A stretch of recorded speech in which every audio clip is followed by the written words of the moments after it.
Hello and welcome to my presentation.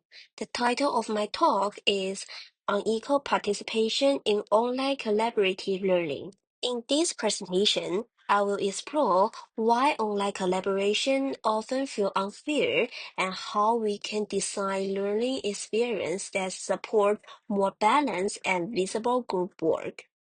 I chose this topic because I have seen this issue both in research and in my own course design, especially during week 8 to 12, where I noticed something troubling.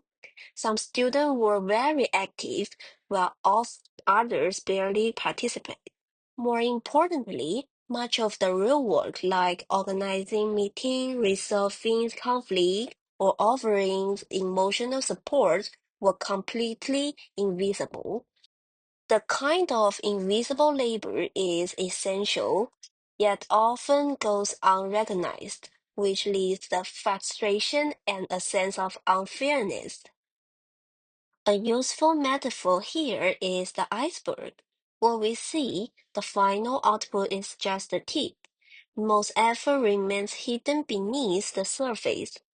This connects it to what we learned in week 4. Designing for learning is not just about content, but about supporting meaningful interaction. According to Johnson and Johnson, effective collaboration means students share responsibility and support one another. But in reality, this idea often falls short. In many group tasks, only one or two students do most of the work, while others stay silent or disappear. Some students spend time organizing meetings, answering questions, or keeping in the group on track. But this kind of invisible work is often unrecognized. Also, many group projects don't include time for reflection or feedback. That's why students may feel the experience is unfair, unbalanced, or even stressful.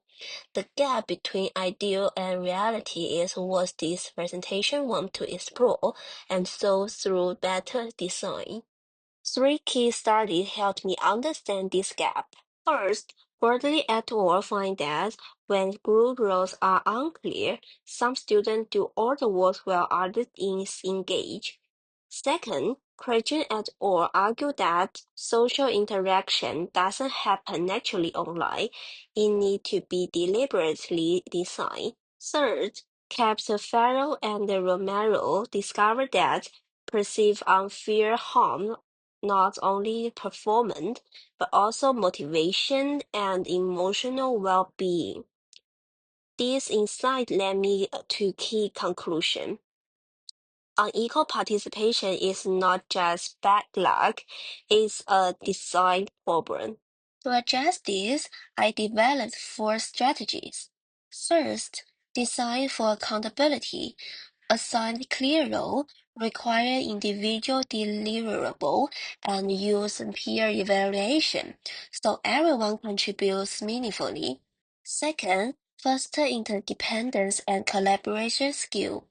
Use jigsaw-style tasks that build reliance between group members and explicitly tag collaboration skill like Facebook and communication. Third, provide interaction scaffold, set timeline, intermines checkpoint, and check-ins to guide process and ensures all voices are here. At last, make work visible. Use strategic document or whiteboard to show everyone input. Add collaboration script, step-by-step guideline to help distribute effort fairly. In my own course design, I saw this problem firsthand. Tasks like scheduling meeting, solving confusion, or supporting peer was essential, but often went unnoticed. So I shift my focus from just evaluating the final product to recognizing the process. Here what I changes. First, I introduced rotating role card to clarify group responsibilities. Second, I add collaboration logs and self-reflection form so invisible work could be documented. Third, I use the health module to connect these tools to learning goals like fairness and motivation. At the end, I follow Samuel's five-step model to guide the entire collaboration process. This taught me something important. Fair collaboration doesn't happen by chance. It might be intentionally designed. Let me share three things I have learned. 1. Collaboration needs structure. Without it, imbalance is almost inevitable. 2. Invisible work is real work and it needs to be seen and valued. 3. Perceived fairness method. Even if the task is complete, unfair process hurts motivation. That's why I have started developing a short course called Making Collaboration Visible to help online teams recognize and share hidden contributions. This project helped me connect theories with real-world challenge.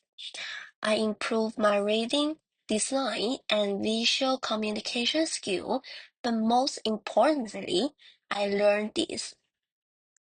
Good collaboration has more than a good intention. It makes thoughtful, inclusive design. Thank you for listening.